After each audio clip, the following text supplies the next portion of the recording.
morning, world. I'm Steve Rao, the host of Pod and Roku TV's World Edition. I greet you live from the All America city of Morrisville in the state of North Carolina, the eighth largest state in the United States of America. And wherever you are in the U.S. or the world, we welcome you to our global podcast and television show streamed on Roku Live. We have hundreds of thousands of viewers of this show, and we thank you for joining us today. And on this show, we talk about global affairs, innovation, an increasingly turbulent world politically, economically. And today is the last day of Black History Month. So we want to begin our show with two very special guests. But before I introduce them, I want to just say that we will be talking, I have to leave a little early today, but the Supreme Court weighing in today on the student relief program. Up to 40 million people could have $200,000 of their federal student debt forgiven. So this is a very important argument for the United States. One U.S. agency has changed its assessment of how COVID-19 started. A new analysis prompted by the Energy Department has said with low confidence that it believes a lab accident in China was the one that caused this incident, COVID-19. Violence is surging in the West Bank, in the Middle East, and we have continued hurricanes and winds in the U.S. with storms. We'll be talking a little bit about politics as well, but today is the last day of Black History Month. And I, first of all, want to introduce Moni Singh from STEM for Kids. And Mark, you can bring in our other guest as well. I need the name. I didn't get that in time. But Moni is the founder of STEM for Kids, which is a company in Morrisville.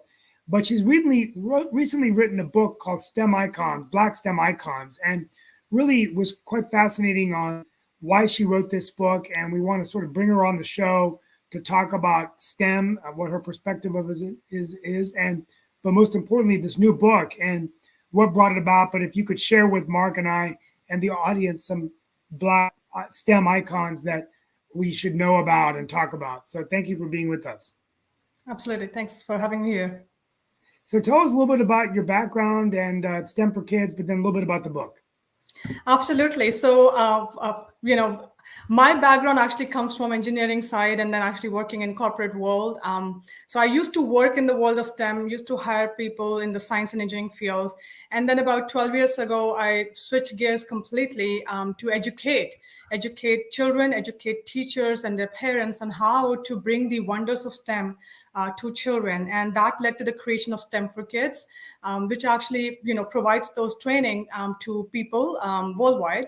And the biggest thing, going through this and having this journey with the educators for the past 12 years, one thing that you start to notice, and if you look around the world, and especially what COVID did, and you talked about COVID so much, world has been changing very fast. It's very uncertain.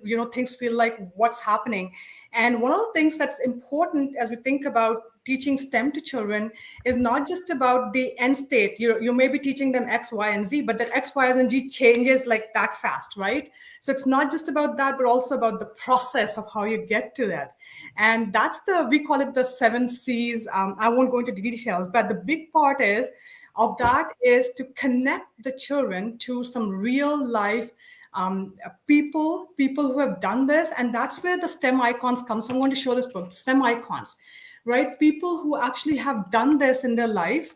And we focused on, this book, it's celebrating the Black history. We do not talk about this often for children to know that there are people who have gone through different adversities, different challenges, and they yet were able to create something and leave a mark. And it's basically celebrating those icons and bringing them to the children's attention. Fantastic. Before we bring on our other guest, and we want you to be with us for a few minutes, could you give us a few examples of STEM leaders? And Mark, you can join us as well, because Mark Lee, as a Black American media and journalist, actually often brings in the unique Black perspectives. Could you share with us a few that we should be talking about today? Yeah, a couple of them. Today I'm going to begin with Gladys West. I want to talk a little bit about the mathematics first. So this is from the 1930s. She grew up in Virginia in a farm. And back then, for women, it really were two possible choices. You could work in the farm, or you could go and work in a tobacco processing plant.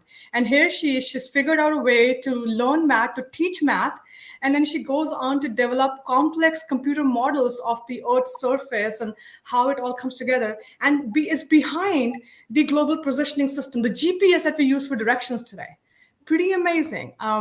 Another gentleman, and this is from the civil rights movement time, so Jesse Blayton.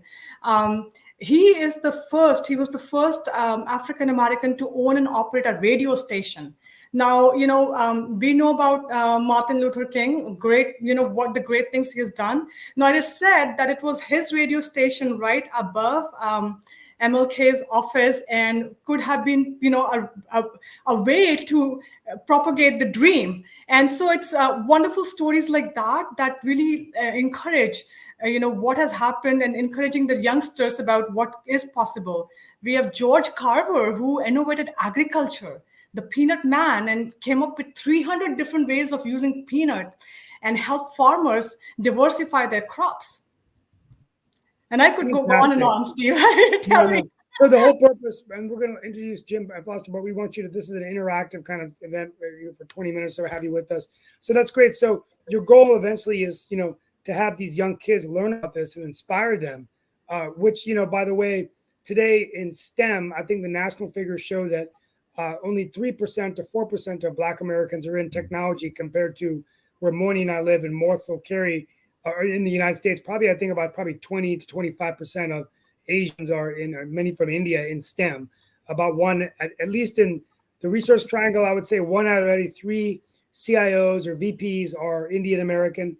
And you've got Sundar Pichai from Microsoft, even prior to his time, Vinod Khosla, who was a big investor from Silicon Valley, and there's many, many others, right? Indra Nooyi from Pepsi Cola. And these were all stemmed from the nation of India, that were engineers like you, Moni, that went on to become heads of a big industry, right? So, Moni,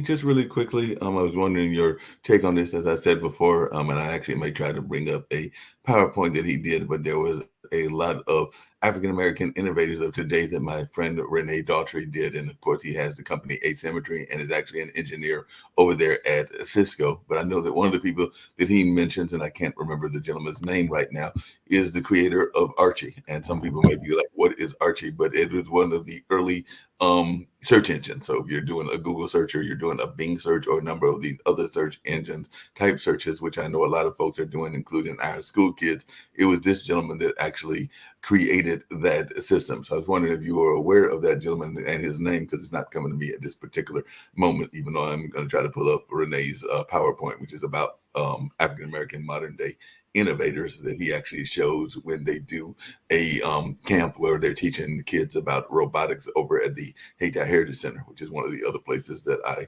work at. And they do that twice a month as part of their youth arts initiative, or youth arts intensive is what it's called, and everything. But I'm just wondering if you had any idea of that gentleman's name, because like I said, it's unfortunately not coming to me at the moment, but I do know that he was one of the early creators of the internet. Yeah, it's a very interesting story, and I know it's not ringing a bell right now. But you talk about the internet, the search options, right? That world changed so much. If you look back to the days of Netscape, which was a big player, and then Microsoft came on board, and so actually during that time, because of Microsoft's entry, and then of course Google after that, it kind of killed many of these smaller players who were out there. So and you're right, many of those names, we don't, and that's the reason, right? We don't talk about many of these creators. Like I think about Mark Dean, because you're talking about the internet era. Mark Dean, I mentioned him in this book, and he basically was part of the PC age era, right? When the PCs were just, personal computers were coming up. He was at IBM and helping create various ways that you could actually you could expand the personal computer industry by making more of these peripherals, like the monitor, the printer, everything pluggable. So he came up with the standards. So 20 different patents that he is part of. So yeah, I think we need to be talking more of these stories, right? So the children need to know that all these wonderful things got created in a certain way by people who looked and dealt with adversities just like the children might be doing right now. Yeah, Yeah, absolutely. no doubt about that. I was going to bring in Jim North, and like I said, Yeah. I'm going to try to bring in Renee's presentation as well. But Jim, you did some research on a icon in the civil rights era, and there were some stories that you found that you did not know as well. That being a lot of people are aware of the Underground Railroad and Harriet Beecher Stowe and Harriet Tubman and a number of other things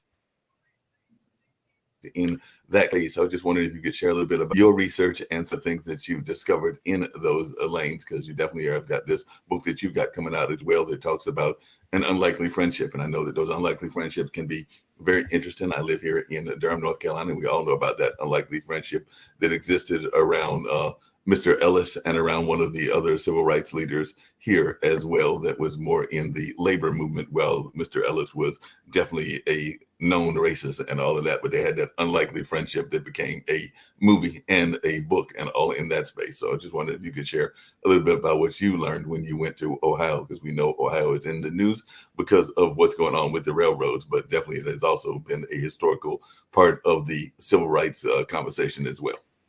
Yeah, the story is fascinating, but I think to pick up on Moni, what she's talking about with innovation and entrepreneurship, this story that I'm going to tell from Ripley, Ohio, there's just another piece of this, of a Black man named John Parker. And this is the story before my story, because it ties in with what she's talking about.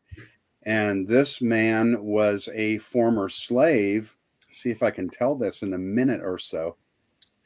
But he was born into slavery in 1827. And as an 8-year-old, he was marched on foot from Richmond, Virginia to Norfolk. He was tied to an old man. That old man, and he was 8. You think about how horrifying this is. The old man was whipped to death. And he was, the boy, John, was sold into slavery and marched on foot from Norfolk, Virginia to Mobile, Alabama, in coffle chains with 400 other slaves. It's unfathomable. Trying to fast forward, he bought himself out of slavery, $1,800, a widow of a doctor, and he promised to pay her back $10 a week. He bought his own freedom. By 1845, he was moving north to Indiana, then Cincinnati, married in Cincinnati, settled in Ripley, and he founded his own business there. And he held U.S. patents on the river of the Ohio.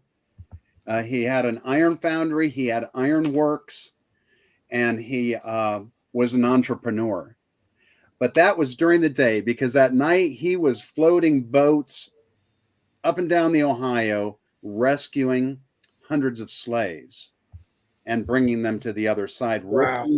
Ripley was a hotbed for abolition. This is the most beautiful little town. You'd never know everything that went on there. But John Parker was written about that he was by the Cincinnati newspaper, a more fearless man never did live than John Parker. But that's the story before my story. Wow. Because what I really wanted to get to was the little red house on the hill in Ripley behind the town. And it was an eagle eye view of the town and across the river to Kentucky. And whenever, I don't want to, whenever you're ready, I'll get into that story. Fantastic. This is exciting. It's, I heard that story from kind of an interesting story for me is there was one of my law professors at Virginia was a man named Franklin D. Cleckley, who was such an authoritative lawyer. He served in the JAG Corps, and still today in West Virginia, he passed away a few years ago. The rules of evidence, they don't cite the federal rules of evidence, they cite the Cleckley's rules of evidence. Well, he became the first Black Supreme Court justice when he was appointed by the governor in the mid-90s. And I remember at our commencement address, he reminded us that But he spoke about this man that you talked about in Ripley, right? He would tell us that story. But when he was sworn into the bar in Charleston, West Virginia, he had to sit outside the clubhouse while all the other white members were admitted to the bar. And the fact that he would go on to become a professor and a Supreme Court justice of the state court was quite amazing, right?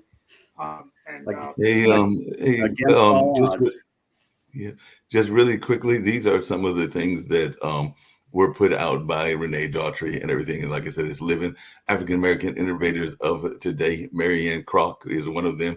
She was in technology for 35 years and currently works as Google as vice president of site reliability engineering for ads, corporate engineering, and YouTube. Her crowning achievement was contributing to the invention of the voice over IP, which is the VoIP protocol in the 1990s. So if you use Zoom, WebEx, Google Meet, you know her contribution because she's actually the one that did a lot of that work and everything. And there was also Lisa Gelapter, who is a computer scientist and technology executive who has a long history of contribution to video technology on the web, including early contributions toward the now ubiquitous graphic interchange format, the GIF format, and during her time at Adobe, Gelapter led the Shockwave and Flash Player product team. So these are just some of the folks. You mentioned Gladys May West earlier and Mark Dean, who was born in Tennessee and is a computer scientist, professor, and innovator who was central to the creation of the personal computer. Dean also holds other key patents related to early models of the IBM PC. And then also Lonnie Johnson, who is an African-American engineer and inventor.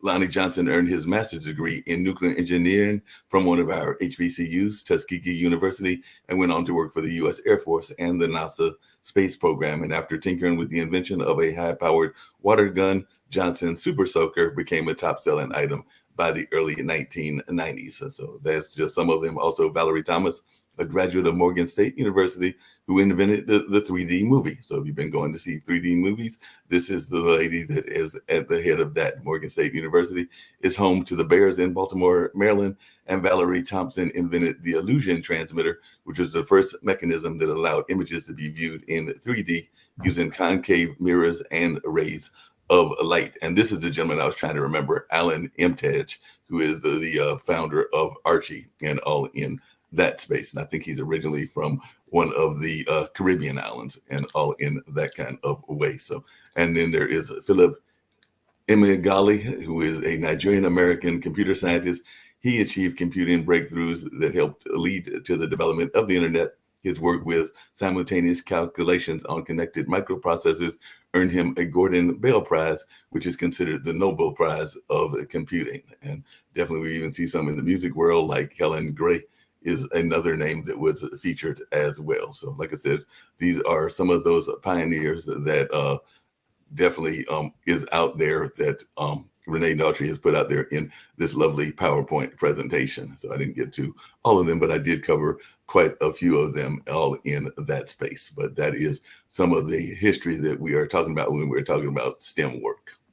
Yeah, and there's so much more work to do with all of the great, opportunities ahead of us for jobs we're trying to fill today, new jobs of the new economy. So hopefully we can continue to work with organizations and leaders like Moni to help educate people about the importance of STEM and how we work together to fill these jobs.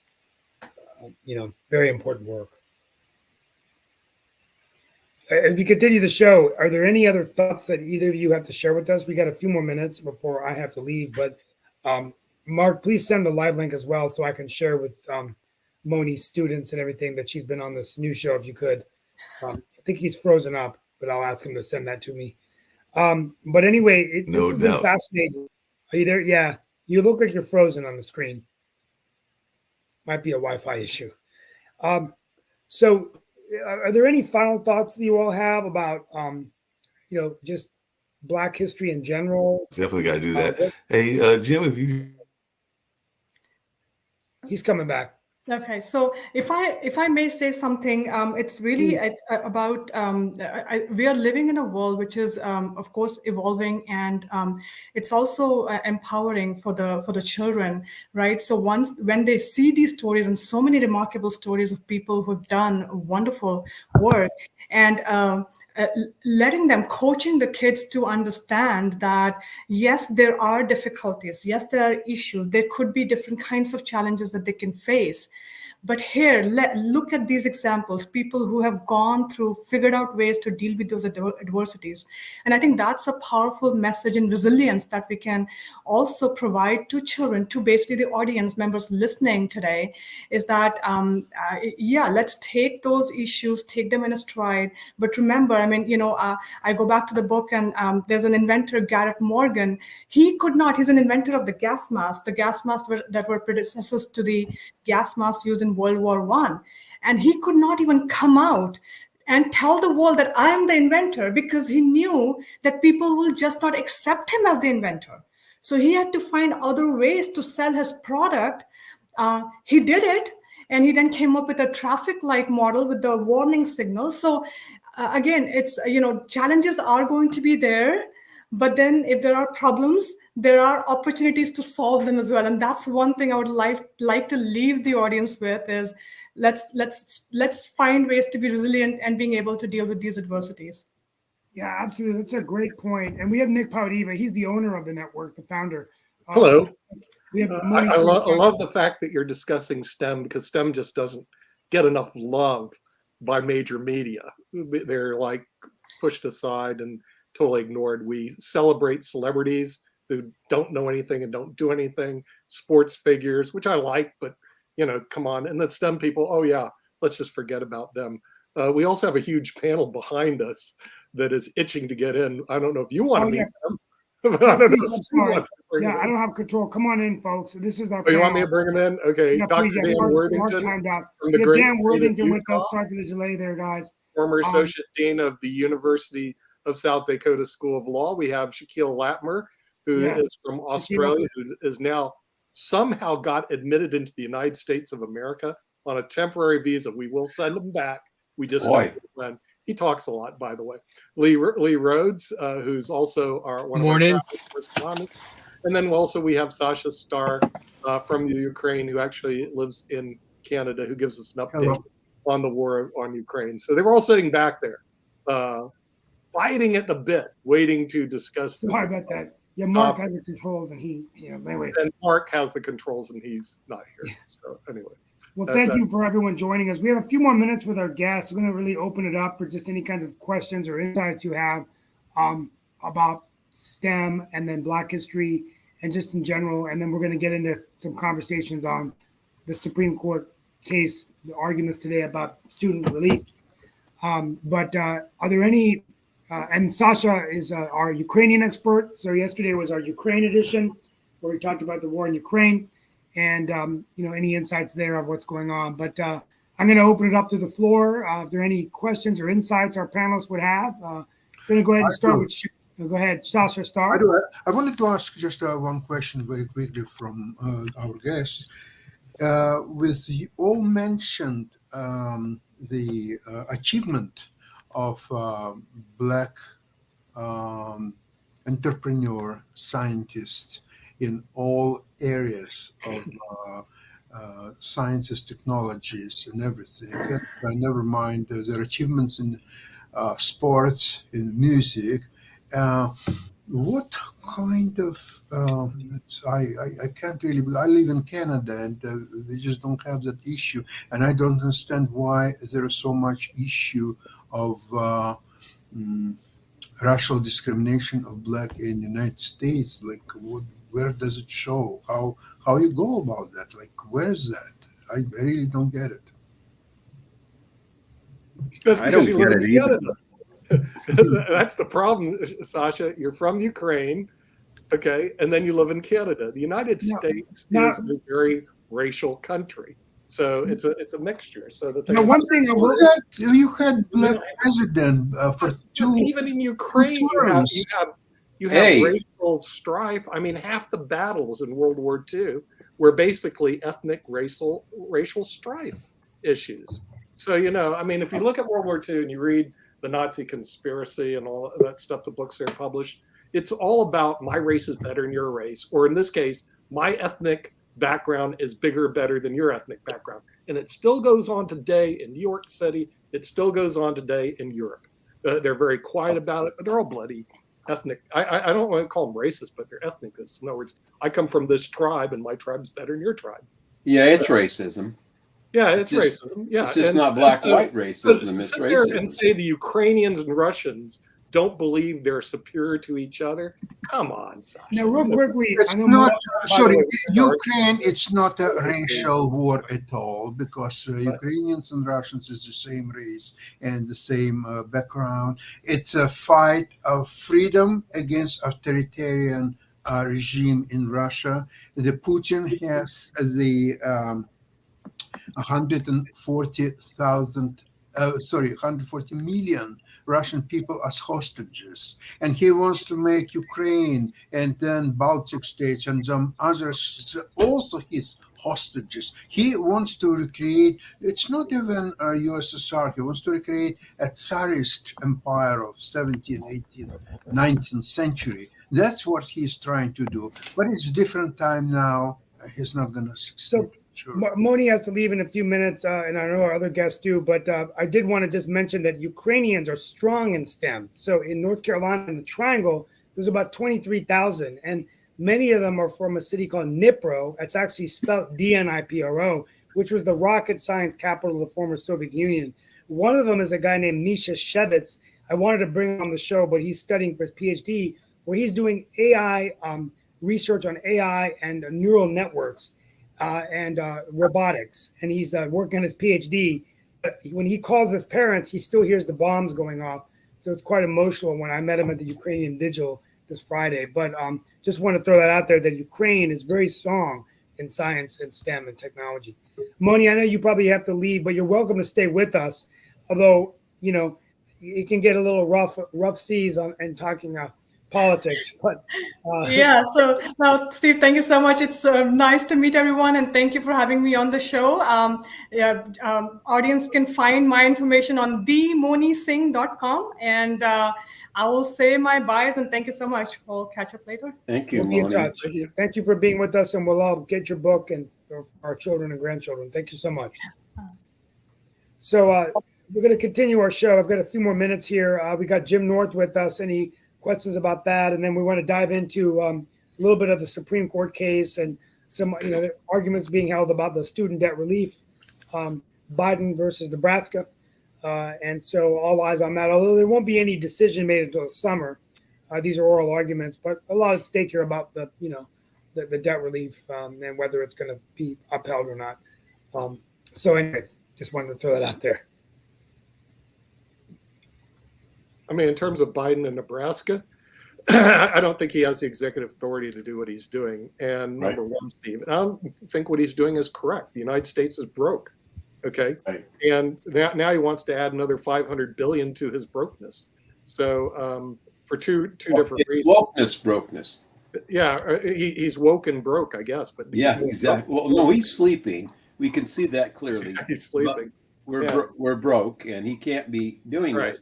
Like you said, he doesn't have the constitutional authority. He doesn't have the constitutional authority. However, at the same time, remember at one time prior to 2005, student loans were dischargeable in bankruptcy. So you can hang this on the Republicans back in 2005 when they created the Bankruptcy Abuse and Consumer Protection Act. And they disallowed student loans to be discharged in bankruptcy. My belief is they should go back to the old system, allowing student loans to be discharged in bankruptcy. Yeah, that's right. Judge review the case to see whether or not they should be discharged. Otherwise, you may have a lot of wealthy people that are discharging loans and they go, hey, I got a free college education. Thank you very much. That's not right. American taxpayer. So it's wrong on many different levels. But one reason it's in front of the Supreme Court, it's probably wrong because of the executive branch doesn't have the power to just say, hey, I'm just going to forgive $500 billion worth of student loans. So he's got good intentions, but the road to hell is paved with good intentions. So Biden, once again, is sending us to hell, and I'm a Democrat. What's the good intentions exactly that he has? Well, the good intentions is that, Shaquille, in the United States, anybody has a sob story, oh, let's go, get the government to pay for it.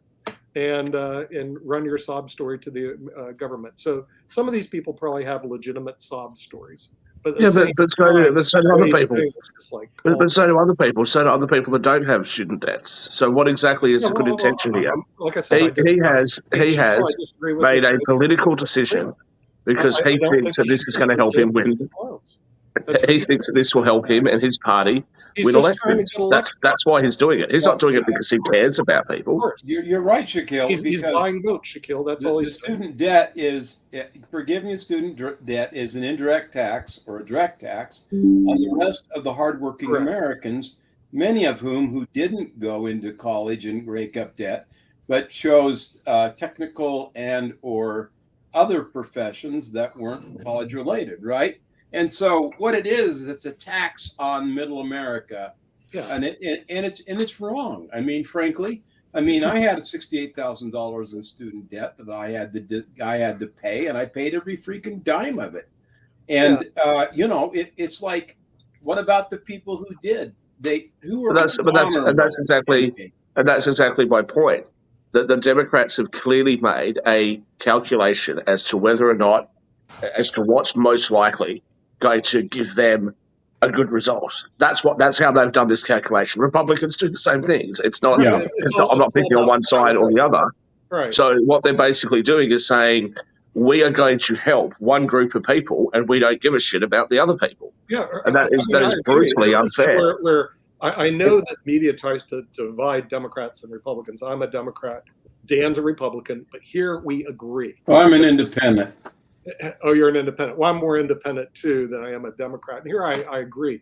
But what I was saying, I've said this before. If the United States would like to have some of the types of things that Europe and other peer groups of the United States has, like subsidized or low cost tertiary education and universal health care and all those sorts of things, you've got to tax yourselves like the rest of the world does. You sit there at 25% of GDP being the total tax take, and you're wanting to spend money like a country that has 33% of GDP as the tax rate. It doesn't work that way.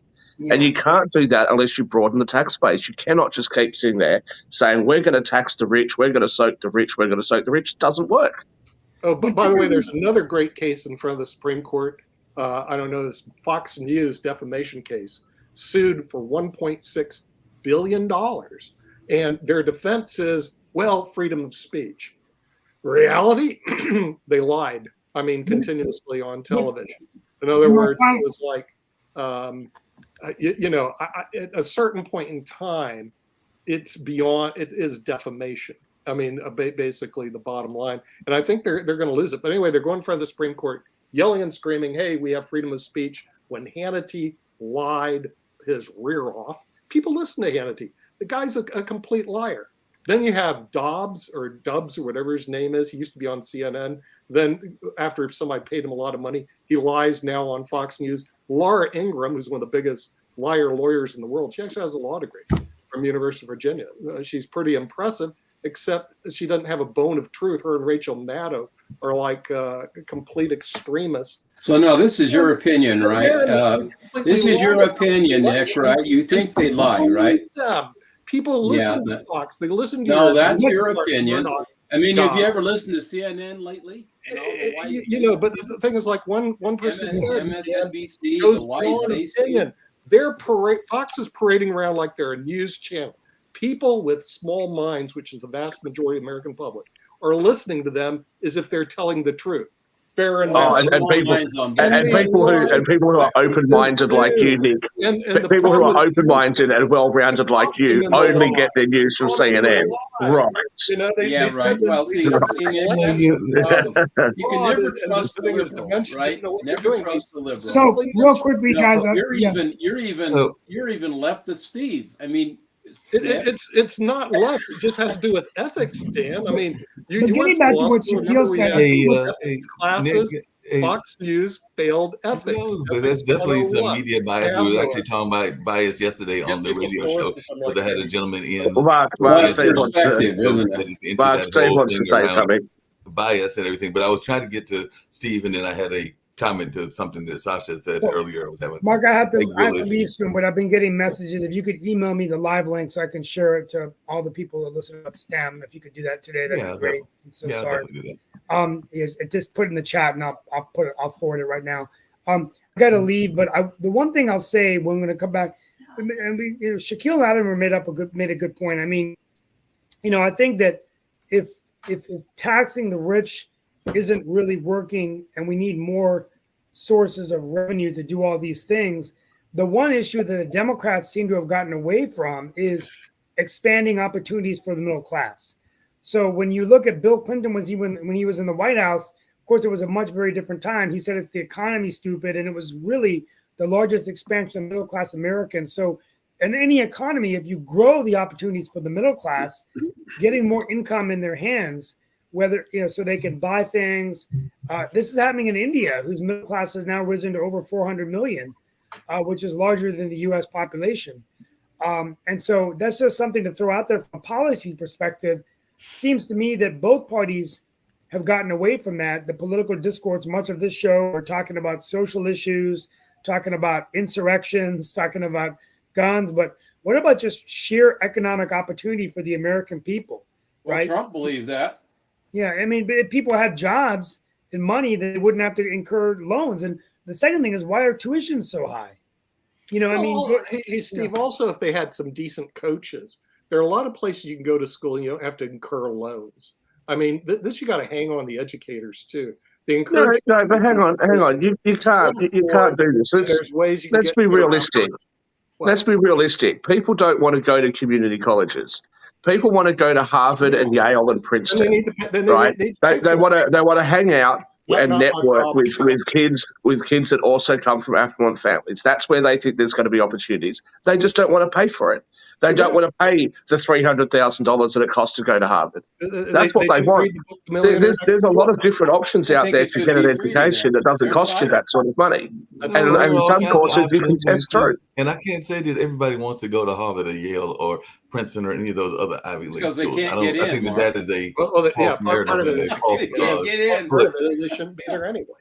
There's a lot of good arguments that you should not go to Ivy League. You can't be stupid and go to an Ivy League unless you're Barack The Obama. most successful people in the world, Dan, the children of almost every politician in America goes to Ivy League schools, so I don't think that intelligence is actually a requirement to go to these schools. I think it's about connection. Who you're politically connected to. Or a There's donation. a lot of connections. Right? There's a lot of that kind of stuff. Social I did want to hear Jim's story Yeah. about Ripley, but I did have a quick question to Sasha that he made earlier. And by the way, Sasha, I have some guests coming on because you have said several times that you don't understand the nature of racism and that it doesn't exist in Canada. I've been having some conversations with some friends of mine in Canada, and they're like, I don't get what Sasha's talking about. We have some racism here as well. Alive and well in Native Canada. Americans or around some other folks. What about the French? So I do have some folks that are going to come on that are going to counter your argument because there are some folks that are in Toronto, they're in Montreal. There's some other folks that I've reached out to that I was just curious because you've made that statement several times and they're going like, I don't know what he's talking about because it exists.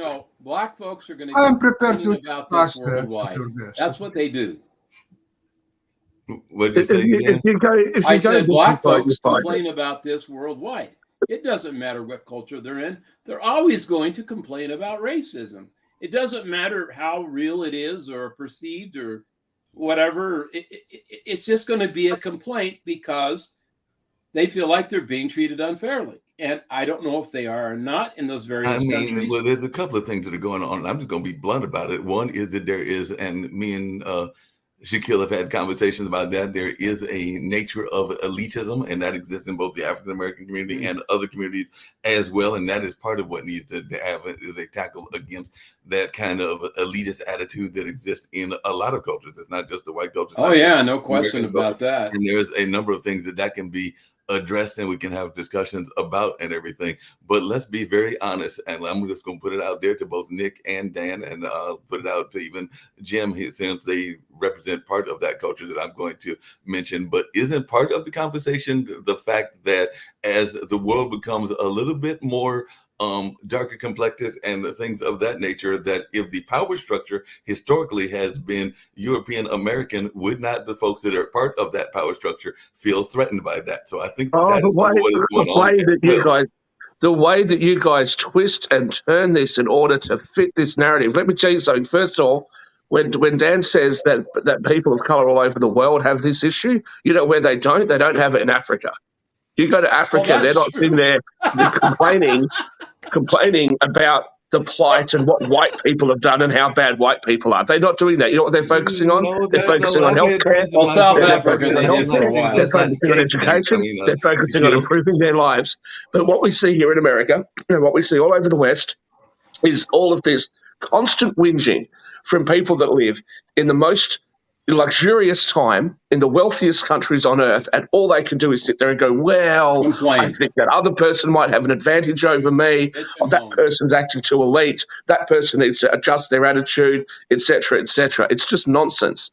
Well, like If you don't feel like you've got the opportunity to succeed in any of our countries, any of these Western countries, if you honestly don't think that you've got the opportunity to succeed, there's something wrong with you, not society. Well, like I said, there's a couple of different things that I can bring up on that point as well, because one, there is a conversation around Africa and African Americans and things of that nature, but there's also a conversation about Africa and some of the colonial issues. As a matter of fact, there was a lady on the Barber Show recently that is the head of the oil and gas company from Uganda, and she even mentioned some things around some of the ways that certain countries, including China and others, are coming into their country to basically manipulate and get access to some of that. And she was also encouraging the African American oil folks to come in and work with her in that country. So I can see that as well. And I need to put you in touch with Miss Benjanine, I think is her last name, but definitely she's in there and runs the Albertine Oil and Gas Company, is definitely working to reach out to a lot of folks in that space, no matter what countries they're in. But definitely she was in, actually, ironically, she was in Kenya, where I know you had recently visited as well, to have some conversations around the oil and gas and what they can do in that space. So like I said, I cannot say that that is not a conversation that isn't had by some of the African folks that I know from various countries in Africa, because Africa is not monolithic. It's never been monolithic. The African American population is not monolithic, and anybody that thinks it is severely wrong in all that. The last thing I was going to say to you, Shaquille, is you would have enjoyed the conversation yesterday with Dr. Anthony, because one of the things that they were having was a conversation around education and some woman that was complaining around the way her daughter was being treated and not getting the right test scores and all of that, and was basically feeling like they were being threatened by some of these standardized tests and all of that. But in the conversation that Ida and Dr. Anthony had, is Dr. Anthony's show, Ida is the co-host, they were recognizing that this woman also had a lot of designer clothes. So she was kind of bitching and complaining while she was also having the designer clothes on as well. So she was kind of like, you can't create a system, an education system or a country that is going to be perfect for everybody. You can't do that. This idea at the moment of favoring one racial group or one gender or one whatever over another it's causing resentment in a lot of people. There's all sorts of fallouts from that. There's nothing for nothing. And you sort of try to act like you can just do things in a vacuum. Okay, we know right now that in high school education, for example, we know that teenage girls are performing significantly better than teenage boys. Mm-hmm. We know that there's more females going through universities today and graduating from universities today than what there are boys of a similar age, or young men at a similar age. We also know that in some cases the so-called gender pay gap is reversed in some cases, in some ages, depending on which big city you're in. But nobody tells you about that because it doesn't fit the narrative that all white men are terrible, oppressive people, and people of color have been oppressed, that women have been oppressed, etc. It doesn't fit that narrative. So nobody tells you those sorts of things.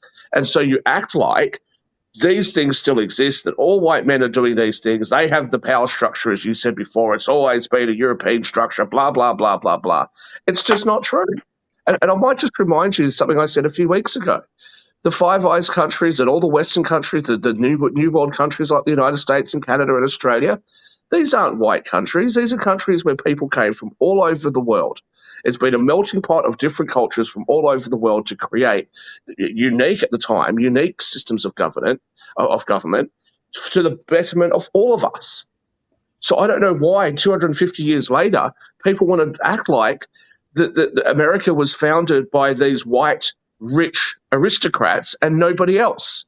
No, everybody has contributed No, and to the that, United that's States. no, and that's part of Like, what the whole conversation around SIM was the contribution. I gave you several examples of things that are used on a daily yeah, basis. I could have brought up others but you're as giving me well that examples. are being But used. Mark, you're giving examples because it's Black History Month of people of color that have achieved something in the STEM field.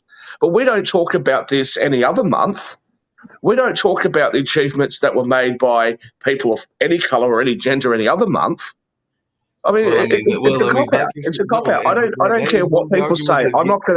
I'm not gonna fall out of love for the United States. I think the United States is an amazing No, the country, United States is and the I greatest country that really exists, wish and the I would people in never it had a argue bit with more anybody respect for it. other than, and Right. I think there is a great deal of respect for the United States as well. But one of the things I was going to say is that definitely this kind of stuff that is taught in Black History Month should be taught regularly. I mean, that's part of the conversation. We can get into a whole debate about that, which we're not going to get into as to whether that is part of what CRT is supposed to be teaching and all that, but that's an advanced course. But definitely that should be something that is taught on a regular basis. That's what I mentioned Renee. Renee does this on a daily basis, whether he's at Cisco, whether he's doing these camps that are teaching kids about robotics and coding and things in that space, but he doesn't do it just in February. So, and I don't think that Women's History Month needs to just be in March. We need to honor these folks and their legacies throughout the course of the year. And I've said that several times. So I don't think that you need to be finding folks just in that one time of the year. For example, I just learned today. Well, but that's what we do. I That's what we should have do, known Dave. about her earlier, but I just learned today because I do get some grading in test work. To Sasha's point, I just learned about an amazing Ukrainian singer, and I'm going to mention the name. And he's probably going to be like, yeah, she's an amazing pop singer. But I didn't know the name Tina Carroll. I think that's the name and everything. But apparently she's a well-known Ukrainian singer. But like I said, I just happened to stumble across her in some research and work that I was doing earlier today. So Sasha, is she out of the pop world, or what world is she out of? Because like I said, the name was new to me and everything in that lane. But I was going to look her up and learn more about this Tina Carroll, who is apparently a well-known Ukrainian singer. They have several talented singers, musicians, and scientists, and just name it, except one thing. I know even some chess players, grandmasters of chess, who are fighting on the front lines, and they don't care about their chess or their ballet or music or whatever it is. They are now fighting to defend their motherland. That's all what they're doing, and all the rest is in the past, maybe in the future, but not right now. Right now, nobody cares about that as much as you can defend the country. That's goal number one for all. That makes sense. Yeah, that makes sense. Hey, Jim, we got away from you for a second. We did have Moni there, but I do want to hear more about the Ripley story before we end the show and everything. So if you could share a little bit more about that, I would definitely love to hear that as well and everything, because you had mentioned something about the Underground Railroad, and that is part of the legacy and the history. Everybody knows Harriet Tubman, but as I oftentimes say, there are a lot of unsung heroes that we don't know and that we probably need to know more about. And to even Shaquille's point, that is one of my complaints, ironically, about the Black press, is that we don't tell enough of the positive stories that are existing at, say, a Cisco or an IBM or a Glaxo, and those are just three companies that I know are based here in North Carolina or have bases in North Carolina, but we oftentimes spend too much time on the negative stories and not enough on the positive stories, even the historical positive stories. So if you could share a little bit about the Ripley story, I would love to hear that. Sure. I visited Ripley because I'd done some research and I discovered some things I didn't know. And it was so fascinating to me. Being from Ohio, I'm in Oklahoma now, but I vowed to myself, next time I go back to Ohio, I'm going to visit Ripley. And so it's 53 miles upstream from Cincinnati on the banks of the Ohio. And it was just such a hotbed for abolition, because let me see how I can tell this concisely, but there was a man by the name of John Rankin, and he's this will be the center of this part of the story. He actually purchased a property on a 500-foot hill behind the little village of Ripley. And he did it on purpose, and that was to help slaves cross the Ohio from Kentucky to the north. And so he purchased that property, and I think it was around 1828 by most accounts. I've heard 1825 as well. But it's on a 500-foot hill. He could see across to Kentucky. He could also see the village below. And that became important because he helped 1,000 slaves cross that river. It's a remarkable story because he would place a lit lantern in the window. Word got out.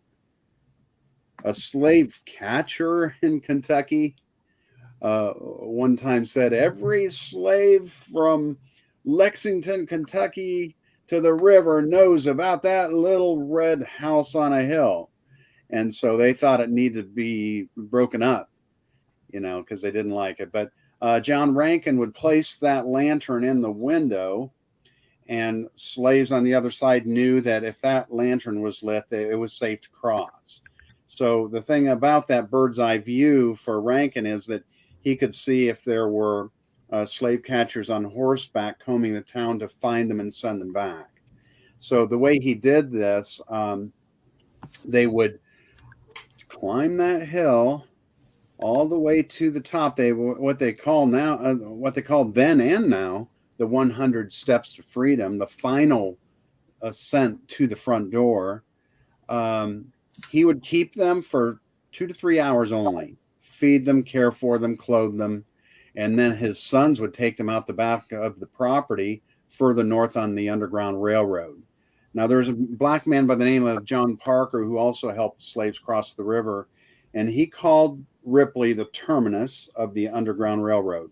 And that's even where the name was derived, Underground Railroad, because some of the slave catchers pursuing slaves, they'd find these slaves disappeared. It's like as if they disappeared into an Underground Railroad. And that's where in 1831 that name was coined.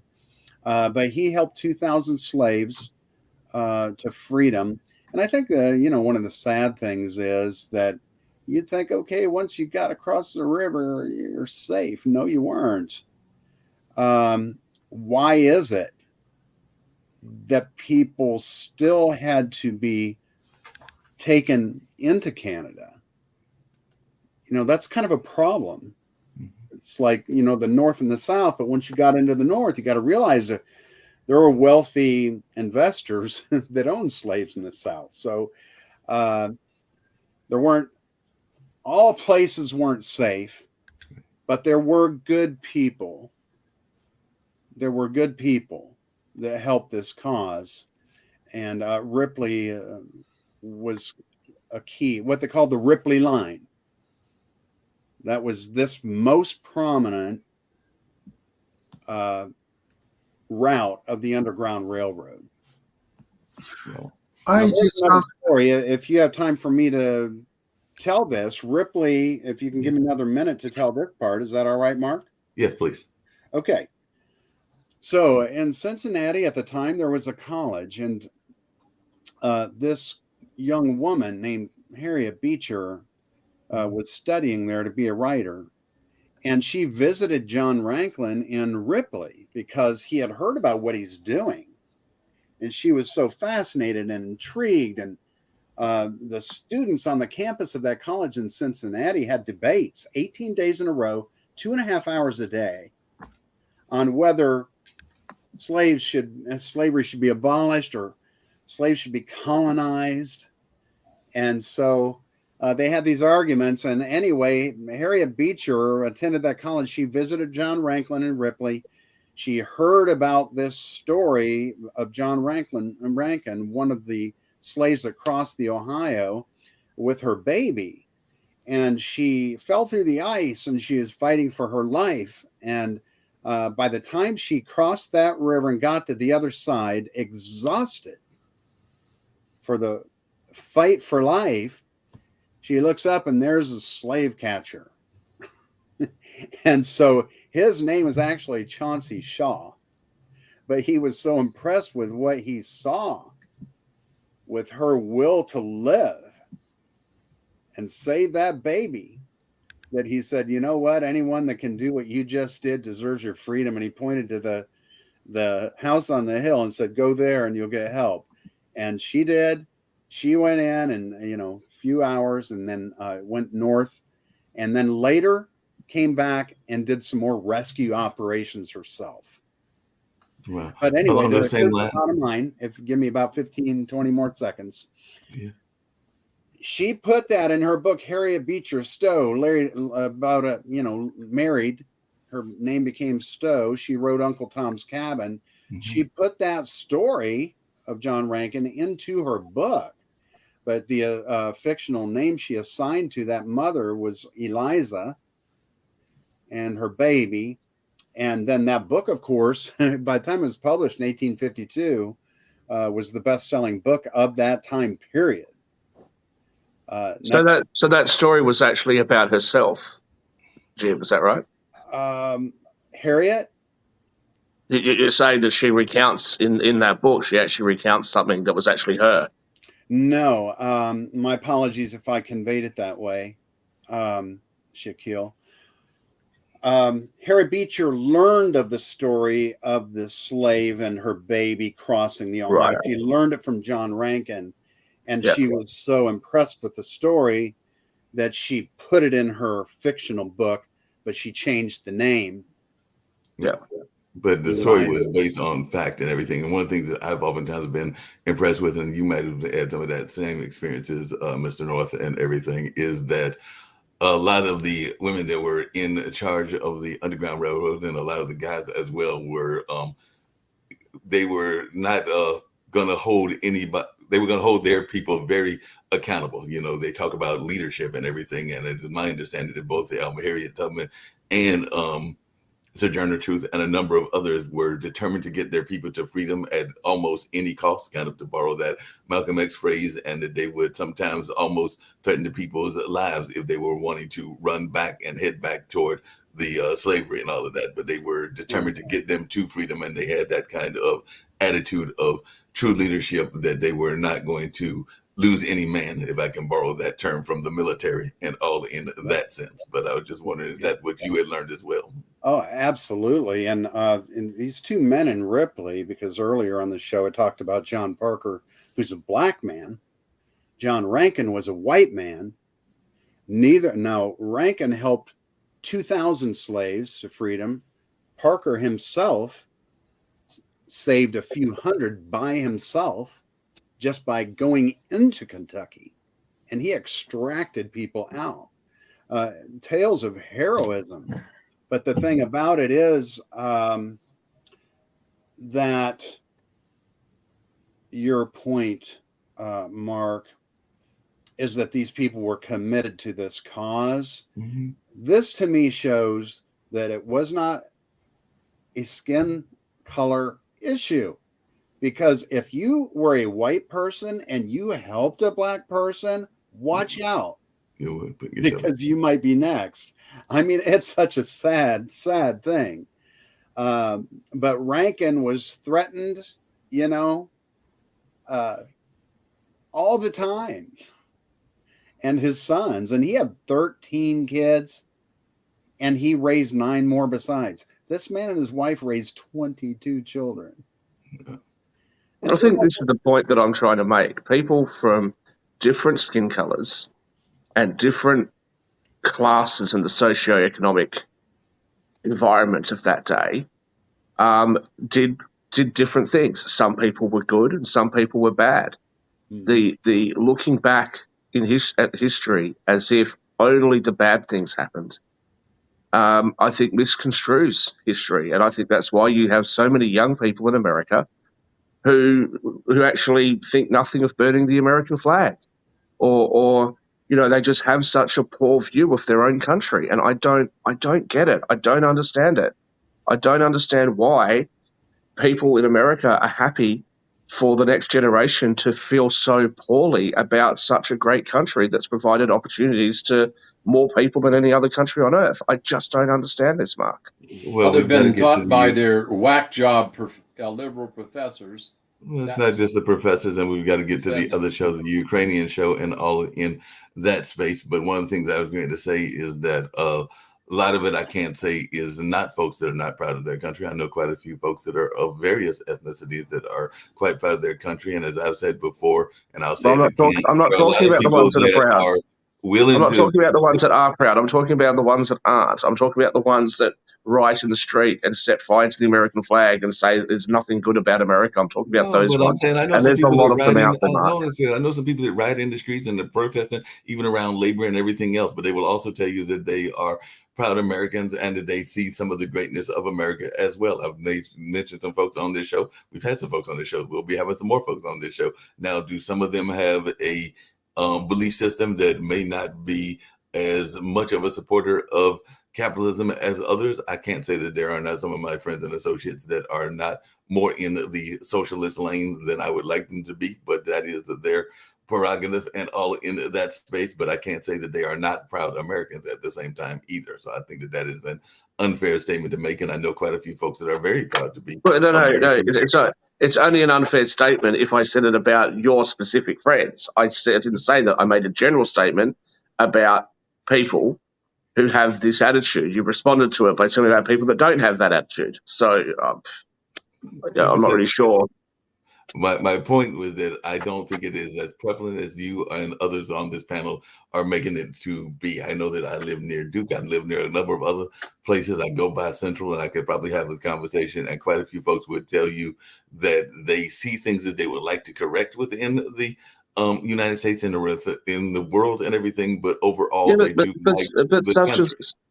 such as what you just said before about the white European power structure and how people who are white don't they want to hang on to power. I mean, what you want to change that? But I'm also what do you want to do? The other part of the argument, which I'm not going to back off of, is that it's the good old boy network. If you have been in the position of power, whatever that position of power is, are you going to hand it over as freely or not? But the proof is in the pudding. If the United States is such a racist country that it holds blacks back, why did they not hold Indians back? Indians are disproportionately represented in fields like the tech field and the medical field. Asians are disproportionately represented in tech and other science and STEM subjects. So why would it be that this racist country is only racist to one group of people? And then, very interestingly, Africans who move from Africa to the United States tend to do better than the African Americans who already live in the United States. What kind of racism is that? That's cultural. A strange way to be racist. It's cultural. No, Shaquille, we could have a whole discussion around that, but we got to get to the other shows as well. But I could say that there is some things around elitism, which I mentioned earlier as well. There is some classism that is out there as well. So there are a number of things that are impacting even the things that you are bringing up and why they are more successful. And even what I've been told, and I actually had a guest on recently, a lot of these folks that are making it in these fields are from the elite of those countries. They are not from the lower class and all of that. I had a guest because they're smarter than the average bear, right? Is that it? Yeah. Well, see, but on that note, we'll head on out and we can continue the debate on tomorrow as well. Sorry to cut you off, Dan, but definitely I know we're past our hour and all of that, but we will definitely continue this debate. And Jim, it was a pleasure to have you along with Moni earlier, and hopefully you'll come back again. I was glad that I was able to find you. I think I found you through RTIR, but I will definitely look forward to having you and other guests on as well. But hopefully you'll make a return trip. Thank you so much, Mark. I really appreciate it. It's nice to meet you all. Thank you. Take care. All right. Have a great day. Thank you. Tuesday. All right.